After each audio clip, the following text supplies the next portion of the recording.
ప్రాణాంతకరమైన వైరస్‌గా Nipani భావించాలా? 100% 40-70% death rate ఎక్కువగా ఈ infection వలన ఉంది కాబట్టి ఇది డెఫినెట్లీ ప్రాణాంతక వ్యాధిగానే భావించాలి. ఎందుకంటే ఈ మధ్య కాలంలోనే మనం పశ్చిమ బెంగాల్‌లో చూసాము డెత్. సో, అబ్సల్యూట్‌లీ ఈ వైరస్ యొక్క వ్యాక్సిన్ ఇప్పటివరకు రాలేదు కాబట్టి ఇది సపోర్టివ్ మెజర్స్ ద్వారానే రికవరీ అవుతుంది కాబట్టి దీన్ని ప్రాణాంతకంగా భావించి అట్‌మోస్ట్ కేర్ తీసుకోవాల్సిన అవసరం ఉంది. తద్వారా మనం ఎలాంటి కాంప్లికేషన్స్ రాకుండా, డెత్ కాకుండా మనం ప్రివెంట్ చేసుకోవాల్సిన అవసరం ఉంది. డెఫినెట్‌లీ దీనికి పబ్లిక్ హెల్త్ సిస్టము, గవర్నమెంట్ గూడా ప్రాపర్ కేర్ తీసుకొని ఈ గబ్బిలాలున్న చోట ప్రివెంటివ్ మెజర్స్‌గా వాటిని ప్రారదోలడం గానీ, తీసేయడం గానీ, లేకపోతే అలాంటి అవేర్‌నెస్ ప్రజల్లో క్రియేట్ చేయడం చేస్తే తప్పనిసరి పరిస్థితుల్లో మనం జాగ్రత్తలు పాటించాల్సిన అవసరం ఉంది. నిపా వలన కూడా కీళ్ళ నొప్పులు వచ్చే అవకాశం ఉందా? చికిత్సా విధానం చెప్పండి.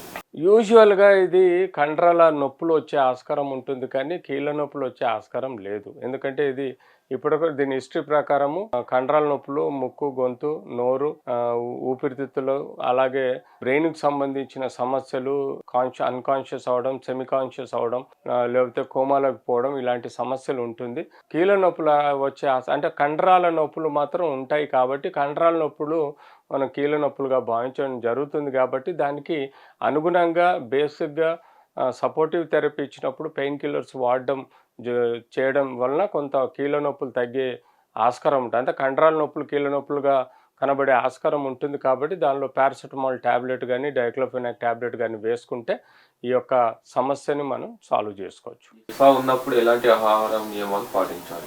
అబ్సల్యూట్లీ నార్మల్ డైట్ అనేది తీసుకోవాలండి. దీనికి స్పెసిఫిక్‌గా ఆహార డైట్ అంటూ ఏముండదు. ఎందుకంటే రోగనిరోధక శక్తి బూస్ట్ అవ్వడానికి మనకు అంటే సపోర్టివ్ థెరపీకి మనం తీసుకునే న్యూట్రిషన్ కూడా చాలా ఇంపార్టెంటు.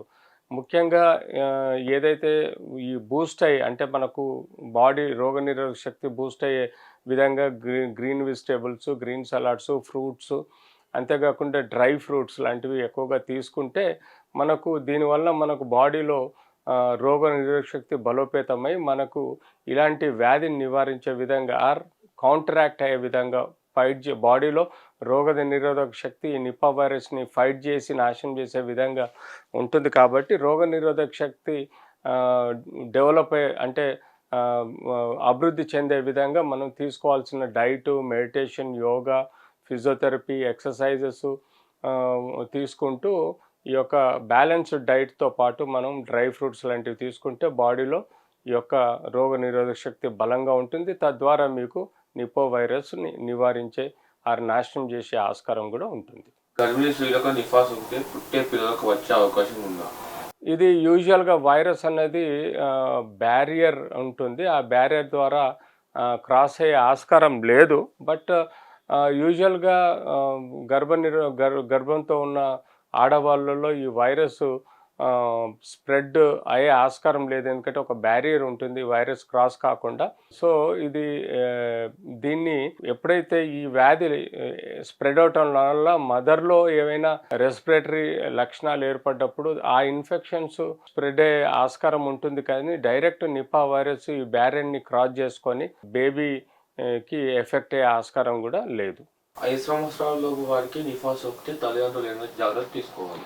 యూజువల్‌గా ఇది చిల్డ్రన్స్‌లలో మనం ఈ ఇన్ఫెక్షన్ స్ప్రెడ్ అయినప్పుడు తల్లిదండ్రులు తీసుకోవాల్సిన జాగ్రత్తలు ఏంటంటే వాళ్ళని పిల్లల్ని ఎర్లీగా పీడియాట్రిషియన్ చూయించుకొని బేసిక్ సిమ్టమ్స్ ఏవైతే దగ్గు, జలుబు, కోల్డ్, ఫ్లూగా భావించడం, నెగ్లెక్ట్ చేయడం చేస్తారు. అలా చేయకుండా ఆర్టీపీసీఆర్ టెస్ట్ చేసుకొని నిపా వైరస్ ఉందా లేదా తెలుసుకోవాల్సిన అవసరం ఉంది. తద్వారా పిల్లల్ని ఐసోలేట్ చేసి వాళ్ళ ఇన్ఫెక్షన్ స్ప్రెడ్ అవ్వకుండా చూసుకోవాలి. అలాగే పిల్లలలో ఆ ఇన్ఫెక్షన్ రావటం వలన ఎర్లీగా ఐసోలేట్ చేసేసి వాళ్ళకి సపోర్టివ్ థెరపీ పీడియాట్రిక్ ఐసీయూలో పెట్టి వాళ్ళకి కావాల్సిన ట్రీట్మెంట్ ఇచ్చి ఎర్లీగా ఈ ఇన్ఫెక్షన్ ఊపిరితిత్తుల్లో, బ్రెయిన్‌లో స్ప్రెడ్ అవ్వకుండా జాగ్రత్త పడటం వలన మనకు పిల్లల్ని కాపాడుకోవచ్చు. అంతేకాకుండా పిల్లల నుంచి ఇంకో వ్యక్తికి సోకకుండా కాపాడుకోవచ్చు.